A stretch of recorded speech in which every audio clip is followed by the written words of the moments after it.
After taking care of my sick mother for 11 months, bathing her, feeding her, missing work, I finally took a weekend off. I came back to find my aunt had moved in. "You clearly needed a break," she said. My mother looked away and mumbled, "She cooks better anyway." All my things had been boxed up and pushed into the garage. When I asked why, my cousin said, "You're not the only one who cares, you know." That night, I slept in my car outside the house I had kept from falling apart. I don't even know where to begin because when I think about it, it still makes me so angry I can barely breathe. But maybe if I tell it the way it happened, someone out there will understand. Maybe even someone who's been through something like it. I'm 38. I never left Fort Wayne, Indiana. Always figured I'd leave someday, but you know how life just keeps you where you are. I was working at a small hardware store. Nothing fancy, but it paid the rent and kept food on the table. I was happy enough, I guess. Then my mom had her first stroke. Everything changed. She couldn't live alone anymore. She needed round-the-clock care. We couldn't afford a full-time nurse, and there was no way I was putting her in a home. Not after everything she'd done for me. So I moved back into the house I grew up in. Gave up my apartment. Gave up my regular hours at work. I worked shifts from home when I could, but most days, my life was my mom. She couldn't bathe herself. Couldn't cook. Couldn't even get to the bathroom without help. I wiped her, dressed her, fed her spoon by spoon sometimes. She hated it, I could tell. But she needed it. The house was falling apart. I'm not exaggerating. The roof leaked right over the kitchen sink. The dryer quit. The backyard was a mess of weeds taller than me. I did what I could with the little money I had and some YouTube tutorials. Repaired the dryer belt myself. Patched up the roof with some tarp and nails. Cut the backyard down with a borrowed weed whacker. And through all of it, my aunt, my mom's only sister, lived 3 hours away in Bloomington. She would call every few weeks, act real concerned, but she never showed up. Never offered help. I didn't even hold it against her. People have lives, jobs, families. I told myself it was fine. But after 11 months of almost never sleeping through the night, barely leaving the house except to grab groceries, I finally hit a wall. I needed a break. Not just wanted, needed. I felt like I was disappearing. Like I wasn't even a person anymore. So I called my aunt. I asked her, could she please come stay with Mom for just 2 nights? I didn't want to go on vacation or party or anything. I just wanted to sleep in a bed that wasn't 5 feet from a hospital bed. She said yes. She sounded almost offended that I doubted she would. So I booked a motel 2 towns over. Took nothing but a backpack. I kissed Mom goodbye and told her I loved her. She didn't say it back, but I told myself she was just tired. I slept the first 18 hours straight. Only got up to pee and grab some crackers from the vending machine. When I pulled into the driveway Sunday evening, the first thing I saw was the U-Haul truck. Not a van, a full-sized moving truck. And 2 other cars I didn't recognize. My heart dropped. I thought maybe something happened to Mom. Maybe they needed equipment, hospital supplies, something. My mind raced. But when I walked inside, it all clicked instantly. The smell was different. The air felt occupied. Like strangers had moved into a house you used to know. My mom's hospital bed was now smack in the middle of the living room.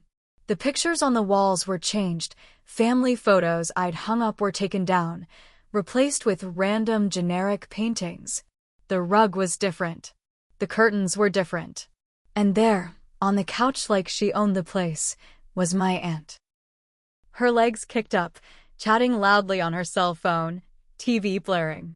She saw me, gave a half wave, and said loud enough for me to hear over her call, "Hey, you're back. Good. You clearly needed a break." I looked around and saw all my stuff, my clothes, my tools, my laptop, my books, all boxed up and shoved into the garage. Like I was some roommate who'd been evicted while they were at work. My stomach twisted so hard I thought I might puke. I turned to my mom. She sat up in her bed, dressed in new clothes. She looked healthier somehow. A new haircut. New slippers. I tried to meet her eyes, but she looked away. Wouldn't even look at me. And in the softest voice she said, "She cooks better anyway." That hit harder than anything. Harder than the backbreaking months of cleaning her bedpans, waking up every 2 hours to check her meds, fighting with doctors and insurance companies. I went into the kitchen, where my cousin Jason was frying bacon like he lived there. "What's happening?" I asked him. He grinned, shrugged, and said, "You're not the only one who cares, you know. And April said you needed a real break." I didn't know what to say. I felt like my tongue had turned to stone. That night, I had nowhere to go. No room. No bed. No place inside that house. So I slept in my car, parked across the street. I watched the house all night. The house I kept alive. The house they took from me like I was nothing. But this wasn't over. Not by a long shot. I woke up the next morning with a stiff neck and a rage sitting heavy in my chest. I needed answers. I needed my life back. First thing I did was knock on the front door. My own house, and I had to knock. Jason answered, chewing on a piece of toast. "Morning," he said, like we were roommates or something. "I need to talk to my mom," I said, pushing past him. Inside, it was even worse than I remembered. New furniture, new rugs. It looked like they were staging the house for sale. My mom was sitting up in her bed, watching some soap opera. She looked comfortable. Too comfortable. "Mom," I said, trying to keep my voice steady, "what's going on? Why are all my things in the garage?" She didn't answer right away. Then she said, real soft, "April said it's better this way. You were stressed." I blinked. Better for who? Before she could answer, my aunt came bustling in from the kitchen, holding a steaming mug of coffee like she lived there. "You needed a break, honey. We're giving you that. You should be grateful. Grateful. Grateful that after sacrificing almost a year of my life, they kicked me out like yesterday's trash." "You can't just move me out," I said. "This is still my home too." April smirked. "Technically, it's your mother's house. And she's decided she wants help from people who can handle it." Handle it? Like I hadn't handled it for 11 straight months. Like I hadn't given up everything. "Where am I supposed to go?" I asked, my voice low. April shrugged. "You're young. You'll figure it out." I almost laughed. Instead, I walked out before I said something I couldn't take back. But inside, I was already planning. First thing I did was pull out the paperwork. See, they all forgot something important. Something I hadn't even thought about until then. Mom never changed the deed to the house. She was still the owner. But 6 months ago, after a big scare with the hospital, she made me her power of attorney. Full medical and financial decisions. I'd been the one managing her bills, her insurance, her property. Which meant if I wanted to, I could take back everything. But I didn't want to stoop to their level without a plan. I needed more. I spent the next week sleeping in my car, sneaking into the garage when they were asleep to grab more of my things. Nobody noticed. They were too busy playing house. I started gathering evidence too. Photos. Video clips. Audio recordings of how my aunt spoke to my mom when she thought no one was listening. And it wasn't good. April was using Mom's money, my mom's money, to buy new furniture. She'd ordered a hot tub. A hot tub, for God's sake. She was talking to a realtor about putting the house on the market. She wasn't helping Mom because she loved her. She was getting the house ready to sell it out from under her. I had everything I needed. And then I made my move. I walked into the house one afternoon like I still lived there. Jason was sitting on the couch, playing video games. He barely looked up. I went straight to my mom. "Mom," I said calmly, sitting beside her. "We need to talk." She looked uneasy. "April said you're causing trouble." I ignored that. "Did you agree to sell the house?" She blinked. "Sell?" I pulled out the documents, her signature as proof of my full power of attorney. I showed her the invoices for the furniture, the U-Haul rental, the hot tub order. Her mouth fell open. "I didn't know about this," she whispered. "They're trying to sell your house. They're spending your money like it's theirs. And they lied to you about me." April stormed into the room just then, red-faced. "You're poisoning her mind," she shrieked. "No," I said, standing up. "You did that yourself." I pulled out my phone and played a clip of April cussing about how she couldn't wait to get her cut once the house sold. Mom started to cry. Jason came running in. "What's going on?" "You're all getting out," I said. April laughed. "You can't kick us out." I held up the documents. "Yes, I can." She went pale. April didn't leave quietly. She didn't pack up and apologize. She fought dirty. First thing she did was call the police. I wasn't scared. I had the papers in hand, the full power of attorney, signed and notarized, giving me the right to make decisions for Mom, including who lived on her property. 2 officers showed up. I explained everything, handed over the paperwork. They were polite but firm. "This is a civil matter," one of them said. "You have the authority here." April screamed and cried like a kid being told no for the first time. Jason tried to chest up to me, but the cops stepped between us. "Time to pack it up," the officer told them. It should have ended there. But people like my aunt don't know when to quit. She filed for guardianship of my mom the next day. She tried to have me removed legally, claiming I was neglecting her, emotionally abusive, and financially controlling. It felt like a knife in the gut when the court papers arrived. After everything I had done, she was painting me like a villain. I barely had money to eat, let alone fight a legal battle.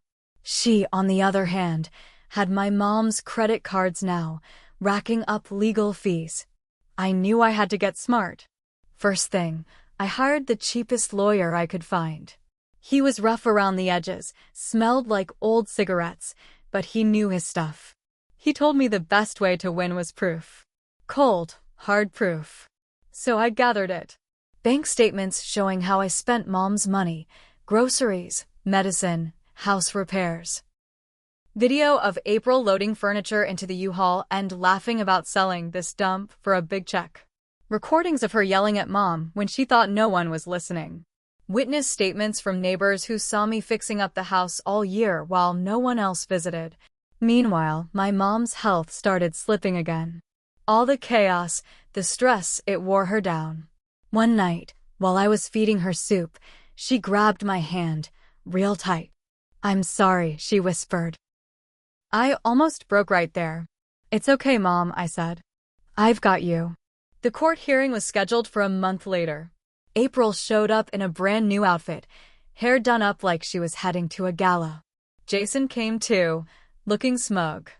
I showed up in my one good pair of slacks and a tie I borrowed from a neighbor. Mom wasn't strong enough to attend, but her written statement was read aloud by the judge. "I trust my daughter," it said. "She has cared for me when no one else did." April's face turned bright red. The judge took his time. Read through every paper. Listen to the recordings. Then he looked at April and said words I'll never forget. "Ms. April, this court finds your actions troubling and self-serving. Power of attorney remains with the daughter. You are ordered to vacate the premises within 72 hours. Further exploitation of your sister's assets will be considered theft." She tried to argue. The judge banged the gavel so hard it made Jason jump. It was over. Or so I thought. The next day, I went to the house to make sure they were packing. Instead, I found a horror scene. Trash everywhere. Furniture slashed with knives. Broken dishes. Food smeared on the walls. They had destroyed everything they could before leaving. My mom's bed, the hospital bed I fought insurance companies for, was shattered into pieces. They had even spray-painted "bitch" across the living room wall. I stood there, holding onto the doorframe, feeling something break inside me. It wasn't about the stuff. It was about the fact that after all the blood, sweat, and years, my own family hated me for not letting them rob my mother blind. I called the cops again. They took photos, made a report. Said it was civil damage and I could sue. But what was the point? They didn't have anything worth suing for. They'd blow it all already. I spent the next 3 months fixing the house up all over again. Alone. Every day was a battle to not give up. Some days Mom was better. Some days worse. But she was with me. One night, while I was tucking her into a new hospital bed donated by a local charity, she reached out and touched my face. "You're the only one who ever stayed," she whispered. I broke down and cried right there. Real, ugly sobbing. I didn't care if she cooked better. I didn't care if they thought I needed a break. I didn't care about the broken furniture or the ruined rugs. Because in the end, they showed who they were. And I showed who I was. And that's a kind of revenge they can never undo. I thought it was over after the court hearing. I thought once they were kicked out, the storm would pass. I was wrong. About 6 weeks later, I noticed strange things happening. One morning, I came outside and found my car tires slashed. All 4. A week later, someone threw a rock through the living room window while Mom and I were watching TV. Glass went everywhere. She was scared out of her mind. I called the police, but with no cameras and no witnesses, there wasn't much they could do. I had a pretty good guess who was behind it, though. Then it got worse. I went to pick up groceries one afternoon, and when I came home, the front door was hanging open. Someone had broken in.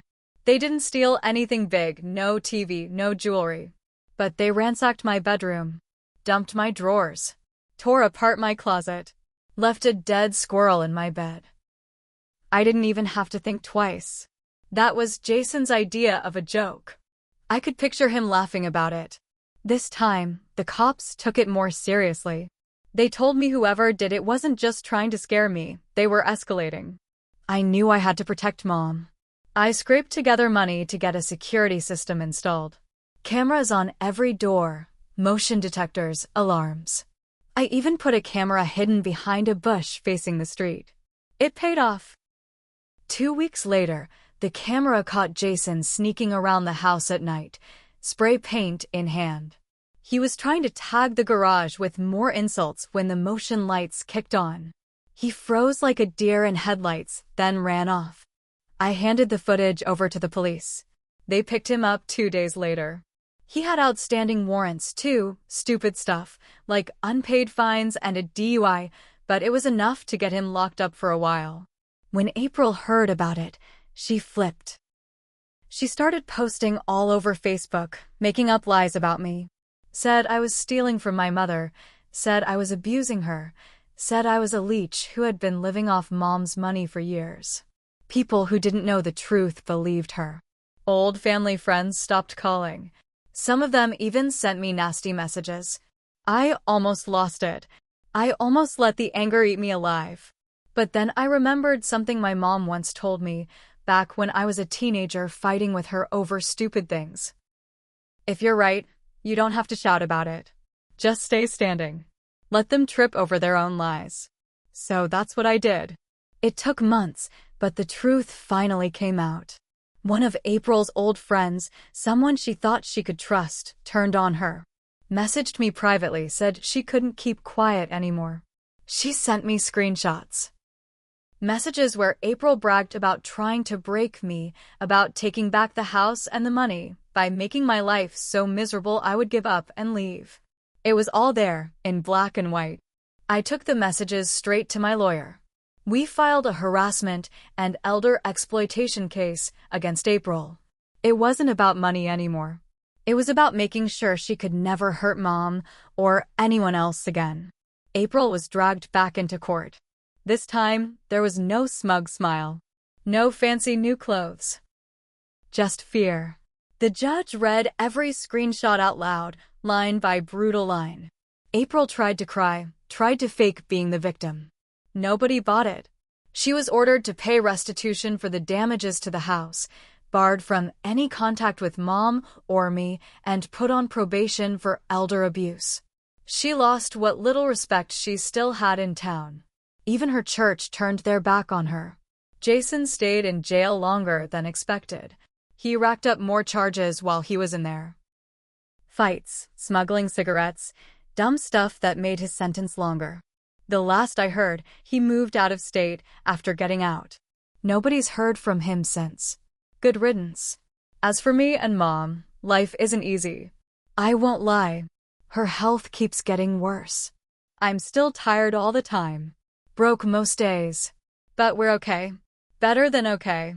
We sit on the front porch sometimes, the one I rebuilt with my own 2 hands, and we drink lemonade and watch the sun go down. And I know that no matter what lies people tell, no matter how bad they try to tear you down, the people who matter will know the truth. And the people who don't? They were never really on your side anyway.